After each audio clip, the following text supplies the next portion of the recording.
ये रासायनिक विज्ञान है या रसायन शास्त्र है। ठीक है, चैप्टर नंबर 2 है, क्या हमारे आसपास के पदार्थ शुद्ध हैं।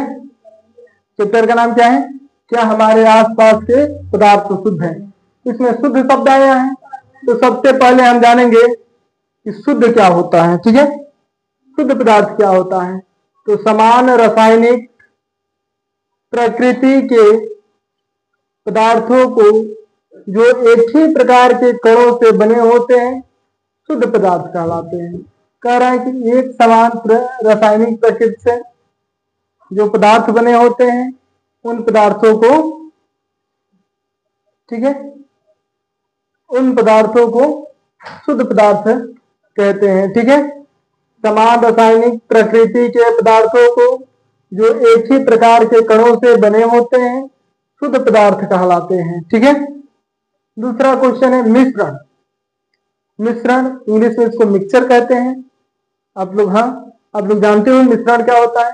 जब हम लोग दो या दो से अधिक चीजों को एक ही में मिला देते हैं तो क्या हो जाता है, मिश्रण बन जाता है।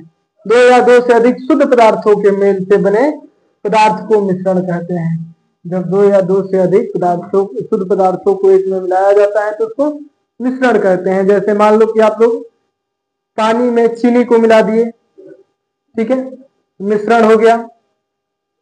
रक्त के जो तत्व एक में मिलकर रक्त निर्माण करते हैं। वायु और बालू नमक का मिश्रण। ठीक है, ये दोनों आप लोग नोट कर लो, फिर तीसरा बताता हूं। अब आगे देखेंगे हम लोग तत्व। तत्व क्या है, तत्व किसी पदार्थ का वह मूल रूप होता है जो एक ही प्रकार के रासायनिक प्रकृति से बनता है। रासायनिक प्रकृति समझते हो। रासायनिक प्रकृति वो होता है जो वस्तु को के रूप में परिवर्तित जब कर दिया जाता है तो फिर से वस्तु को पुनः उस अवस्था में नहीं लाया जा सकता है, उसे रासायनिक प्रक्रिया कहते हैं। ठीक है, तो रासायनिक प्रकृति में बने होते हैं और जिसे किसी भी भौतिक या रासायनिक प्रक्रम के द्वारा अलग नहीं किया जा सकता है। कोई भी भौतिक या रासायनिक प्रक्रम करने पर उसको अलग अलग नहीं किया जा सकता है। ठीक है, उस क्या कहलाता है, तत्व कहलाता है। ठीक है, क्या कहलाता है, तत्व कहलाता है। जैसे में लोहा हो गया, ऑक्सीजन, सल्फर, सोना, चांदी आदि। यौगिक क्या होता है, यौगिक दो या दो से अधिक तत्वों के मेल से, कितने, दो या दो से अधिक तत्वों के मेल से एक निश्चित अनुपात में रासायनिक प्रक्रिया के द्वारा बने पदार्थ को यौगिक कहते हैं। ठीक है, कितने से, दो या दो से अधिक तत्वों के मेल से। जब दो या दो से अधिक तत्व मिलते हैं, एक निश्चित अनुपात में मिलते हैं और उसके साथ रासायनिक प्रक्रिया होती है, तब जो नया पदार्थ बनता है उसे यौगिक कहते हैं।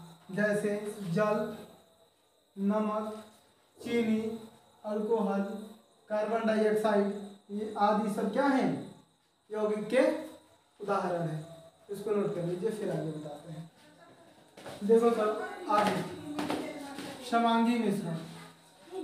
समांगी मिश्रण क्या होता है, वह मिश्रण जिसकी बनावट समान हो, जिसकी बनावट क्या हो, समान हो, तथा इसके कणों को अलग अलग नहीं पहचाना जा सके, समांगी मिश्रण कहलाते हैं। जब दो वस्तुओं को, दो चीजों को एक में मिलाया जाता है और मिलाने के बाद से उसको नहीं पहचाना जा सके, उसे क्या कहेंगे, समांगी मिश्रण कहेंगे। ठीक है, समांगी मिश्रण कहेंगे। जैसे नमक जल का घोल, जब नमक में जल को मिला देंगे तो क्या उसको अलग अलग पहचान सकते हैं, नहीं पहचान सकते हैं।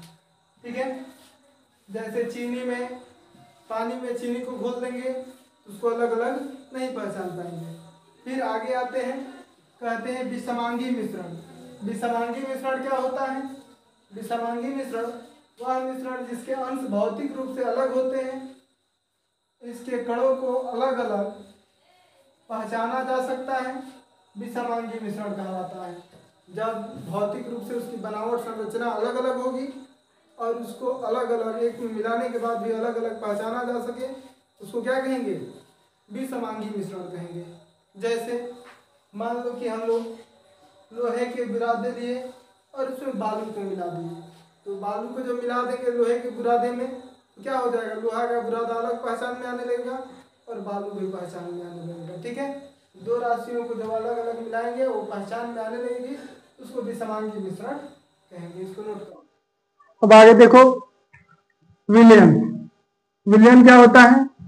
दो या दो से अधिक पदार्थों के समांगी मिश्रण को विलयन कहते हैं। समांगी मिश्रण अभी पढ़ाए थे। समांगी मिश्रण क्या होता है? जब दो पदार्थों को एक में मिलाया जाता है तो दोनों पदार्थों को अलग अलग नहीं पहचाना जा सके, उसे समांगी मिश्रण कहते हैं। तो क्या कह रहे हैं कि दो या दो से अधिक पदार्थों को जब समांगी मिश्रण को ही विलयन कहा जाता है। दो या दो से अधिक पदार्थों को एक में मिला दोगे और दोनों को पहचान नहीं पाओगे कि कौन सा पदार्थ कौन है, तो उसे ही विलयन कहते हैं। अब एक नोट मैंने लिखवाया है, नोट नंबर 1। विलयन पदार्थ के तीनों अवस्थाओं में पाया जाता है। जैसे पदार्थ की तीन अवस्थाएं कौन कौन होती है? ठोस, द्रव, गैस। तो विलयन जो होता है पदार्थ के तीनों अवस्थाओं में पाई जाती है। जैसे मिश्र धातु, ठोस क्या बनता है? मिश्र धातु, द्रव, नींबू पानी, या कहे तो दो कोई भी वस्तु लेकर हम लोग उसको मिलाएं जो समांगी हो, वो एग्जाम्पल ले सकते हैं। गैस में हम लोग उदाहरण ले लेते हैं वायु का। अब आगे देखेंगे नोट नंबर 2। विलयन के कण समान रूप से वितरित रहते हैं, अर्थात इसके कणों को अलग अलग पहचाना नहीं जा सकता है। विलयन के जो कण होते हैं हर जगह एक समान वितरित रहते हैं, इसलिए इसके कण को अलग अलग पहचाना नहीं जा सकता है। ठीक है, जैसे नींबू, चीनी, पानी, ये सबके स्वाद एक ही होते हैं, इसलिए इसको अलग अलग पहचान पाना मुश्किल है। नींबू, चीनी, पानी को जब एक ही में मिलाकर समांगी मिश्रण तैयार किया जाता है तब हम लोग उसके स्वाद को नहीं पहचान पाते हैं, क्योंकि तीनों का स्वाद एक ही होता है, या देखकर उसको नहीं पहचान पाते हैं कि कौन नींबू का भाग है, कौन चीनी है और कौन सा पानी है। ठीक है, इसको आप लोग नोट कर लो।